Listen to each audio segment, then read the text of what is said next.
know a place where it's already March Madness and has been all week? That's Legacy Arena over in Birmingham. And you got a good one underway right now in the 7A boys semifinals. Mountain Brook and Robert E. Lee of Montgomery. 24-21 Mountain Brook at the half. Trendon Watford, the five-star forward for the Spartans, attracting attention from programs across the country. In fact, it's been reported in the last day or so that Duke, Alabama, LSU, and Memphis expected to be among the schools represented at today's action over in the Magic City. How about Duke here late? We heard a lot about LSU, Alabama, and Memphis with Watford. But I guess Duke, pretty much get in whenever you want to get in. And it sounds like the Blue Devils. Not sure if Coach K is over in Birmingham today, but maybe John Shire, one of those trusty assistants for K, in Birmingham today. It's Southern Fried Sports on a Thursday, as promised. Wanted to head up to Indianapolis, Indiana, home to the NFL Scouting Combine. Check in with our pal, Chase Goodbread of NFL.com, Crimson Cover Television, and the Talkin Tide podcast. Give us a weather temp up there right now. I know you're inside, Goodbread, but what are the outdoor conditions like in Indianapolis on February the 28th?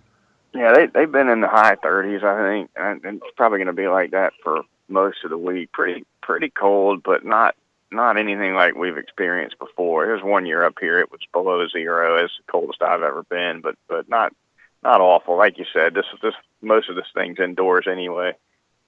Have you already hit up St. Elmo's Steakhouse there, the famed St. Elmo's Steakhouse, Chase, or is that something that you save for maybe when the time up there's winding down a little bit? Widespread reports up here on the street that St. Elmo's is taking a downturn. So I don't know if I'm going to get over to St. Elmo's this year or not. I might go just to see for myself if it's fallen off, but that's definitely the word on the street. Went to another spot called Prime 47 last night and had a good one there. I've heard good things about Prime 47, but I bet they don't have crab claws like we have back home in Huntsville, Chase, the kind that are worth fighting over at a buffet like we had in Huntsville a couple of nights ago. Hey, Chase, obviously the last day or so, more about checking in, more about measurables, weigh in, those things. Kind of hard, in my opinion, to say, well, these are winners and losers from, being weighed and measured and things like that. But a lot of attention on Jonah Williams in terms of, how his arm length, things like that, hand size might impact his position destination in the National Football League. How did he come out of all that yesterday, did you think? I think he came out fine. His arm length was 33 and 5/8, which is not the longest arms in the world, but not the shortest either. There are starting tackles in the NFL with shorter arms than that, and length is allegedly why some of the NFL scouting community think he may project better at guard. But I think what you're going to see, no matter who picks him up, is unless it's a team that's already completely set at both tackle spots, I think you'll see him start out at tackle, and if he holds up, he stays. And like with any of the others, if he doesn't, he gets kicked inside eventually, whether that's a year, or 2 years, or 5 years. But I think he's got so much good tape as a tackle. I would be shocked if any team drafted him and then immediately stuck him at guard. All of his tape is at tackle. I mean, with that, why would you not start the guy out there at that spot, as you pointed out, right? I mean, he's got 44 career starts at Alabama on tape at tackle. Right tackle his first year, left tackle the last 2 years. Hey, wouldn't you at least put the guy in some one-on-one pass pro drills at OTAs or something and see what he can do before moving him inside to guard, Chase? Yeah, that's definitely what'll happen. I think when you hear this kind of thing about a tackle kicking inside and playing guard at the next level, what it really is at the end of the day is front office discussions that he may have to play guard at some point in his career, as opposed to a guy who everybody thinks is going to be a tackle from that. Like, for instance, a Laramie Tunsil, who actually ended up playing guard for the Dolphins, but as a draft prospect, no one thought for a minute that guy was going to play any guard.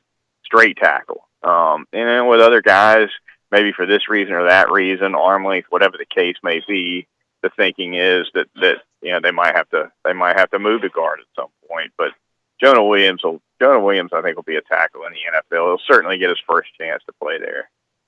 Chase, when do things really heat up as far as on the field drills, things like that? Is that in the next day or so? And from the Alabama contingent perspective, who are some of the first guys that we're going to see in some of that work?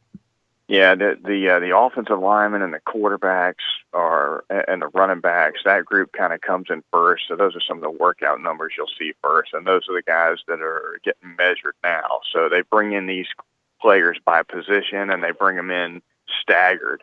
One group will be finished when the last one's just coming in. The defensive backs, I think they're just flying in. Whereas a couple of these other positions are kind of halfway through it, but the workouts come at the very end. So far, a few measurements have come in.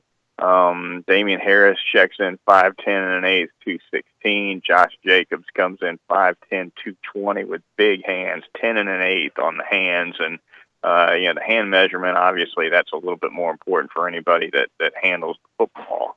So Jacobs probably helped himself a little bit with that measurement, and Irv Smith tipped the scales as well. Probably a little bit smaller than I would have thought he would have come out at, but still big enough. 6'2" and 3/8 on the height, 242 on the weight, and 9.5-inch hands for the former Alabama tight end.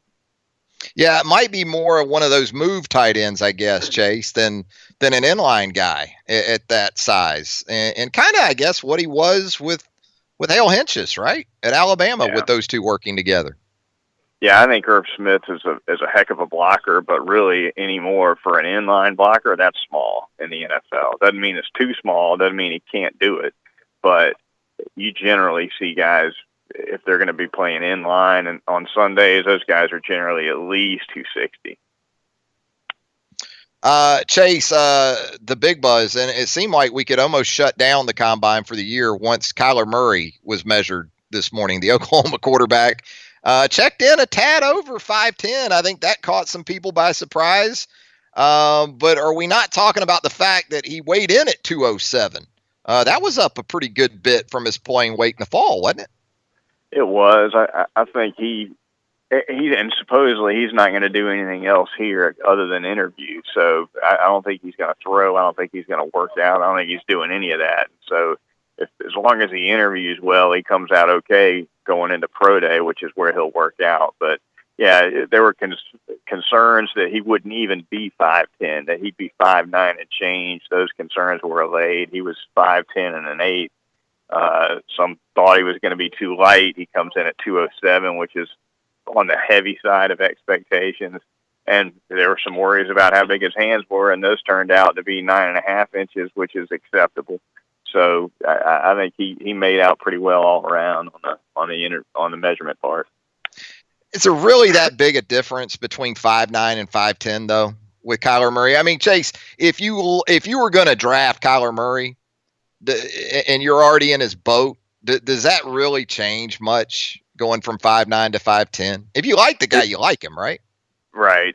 If you're, and especially, we're in an era now where NFL teams are more willing to change their whole offense for a particular quarterback, and usually it's the more athletic quarterbacks we're talking about that are coming from college. Obviously, not a lot of huddle experience with any of these college quarterbacks anymore. Not a lot of experience taking snaps under center. But yeah, if you're going to invest in Kyler Murray, you've got to change your offense, and you've also got to change some personnel around him. And if you're doing all that, then yeah, a quarter of an inch, a half an inch doesn't make much difference. Might to some, but because it varies by club. You might have some clubs out there that have certain numbers that are disqualifiers when it comes to measurements. But somebody's going to take an early chance on Murray, and when they do, you'll see wholesale changes in that offense. Let's get back to Alabama a little bit. We're talking with Chase Goodbread of NFL.com, Crimson Cover Television, and the Talkin Tide podcast. From a health standpoint, is Jacobs pretty much out of some things with that leg injury? And I guess Deonte Thompson dealing with the wrist injury. What's sort of the status for those guys going into the workout phases of the event? Yeah, I don't think you're going to see those guys do anything at all. Certainly not Thompson. I think he might even struggle to get back to do a makeup pro day. He'll definitely miss Alabama's pro day. And, if the projections on him are, I think, 6 to 8 weeks, then he might not get to work out at all, really. So that's a tough deal for Thompson. Not quite as sure what Jacobs' prognosis is. I would imagine he's pretty iffy for Alabama's pro day as well. Hopefully for him, though, maybe he can get recovered quickly enough to put on one of those personal makeup pro days that go on kind of behind the scenes sometimes a couple weeks after the team pro day. There you go. Chase Goodbread up in Indianapolis, Indiana at the 2019 NFL Scouting Combine. Safe travels, my friend, and we'll talk to you again soon. Thanks, Chase. Thanks, Travis. See you.